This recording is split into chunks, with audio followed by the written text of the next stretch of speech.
राज ठाकरेंची भाषणं प्रचंड लोकप्रिय आहेत। राज ठाकरेंच्या तोंडीचा एकही नेता, त्या तोडीचा एकही नेता राज्यात नाहीये। राज ठाकरे यांच्या भाषणातून भल्या भल्यांना घाम फोडतात, मात्र भाषण करण्याआधी राज ठाकरेंना देखील घाम फुटतो।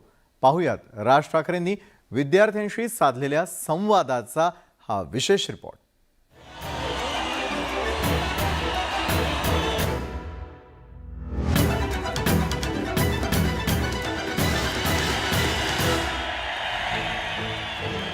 मनसे अध्यक्ष राज ठाकरेंच्या भाषणाला लाखोंची गर्दी होते। त्या गर्दीसमोर राज ठाकरे खणखणीत आणि दणदणीत भाषण करतात। मात्र आता तुम्ही पाहत असलेले राज ठाकरे वेगळ्या भूमिकेत आहेत। मुंबईतील मुलुंडच्या व्हीजेटीआय कॉलेजमधील विद्यार्थ्यांसोबत संवाद साधताना भाषण करण्याआधीची स्थिती राज ठाकरेंनी सांगितली। माझ्या पूर्ण हाताला मुंग्या आलेल्या असतात, हातपाय थंड पडलेले असतात, माझ्या हातापायाला घाम फुटलेला असतो। याचं एकमेव कारण म्हणजे मला माहित नसतं मी काय बोलणार। शिवसेना प्रमुख बाळासाहेब ठाकरेंचा राज ठाकरेंच्या भाषणावर मोठा प्रभाव आहे। त्याचं कारणही यावेळी राज ठाकरेंनी सांगितलं। शिवसेना प्रमुख बाळासाहेब ठाकरेंनी राज ठाकरेंना भाषणाच्या टिप्स दिल्या होत्या। जमलेल्या माझ्या तमाम हिंदू बांधवांना भगिनींना जे मैदान असेल त्या मैदानाची भाषा बोल। कसं बोललो हे महत्वाचं नाही, मी समोरच्या लोकांना मी काय खुराक दिला, त्यांना मी काय विचार करायला दिला त्याचा पहिला विचार कर।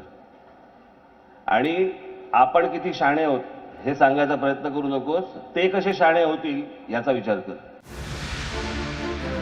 शिवसेना प्रमुख बाळासाहेब ठाकरेंनी राज ठाकरेंचं भाषण कशा प्रकारे ऐकलं होतं याचा हा भन्नाट किस्सा ऐका।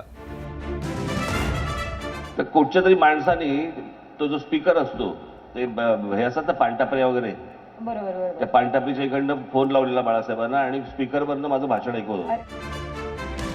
राज ठाकरेंनी यावेळी त्यांचं नाव कसं ठेवण्यात आलं याची आठवण विद्यार्थ्यांना सांगितली।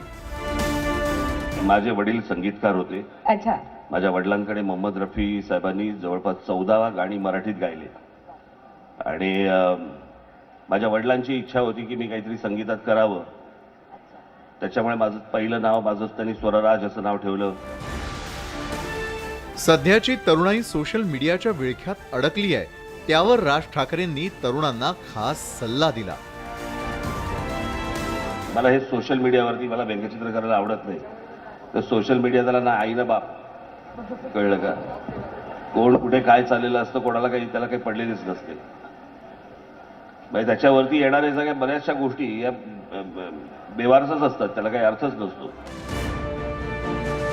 मनसे अध्यक्ष राज ठाकरेंनी धम्माल किस्से सांगत विद्यार्थ्यांना दिलेले सल्ले त्यांच्या नेहमीच लक्षात राहतील। एकंदरीतच जाहीर सभा जिंकणाऱ्या राज ठाकरेंनी पुन्हा एकदा तरुणाईची मनही जिंकली। Bureau report, news 18 Lokmat.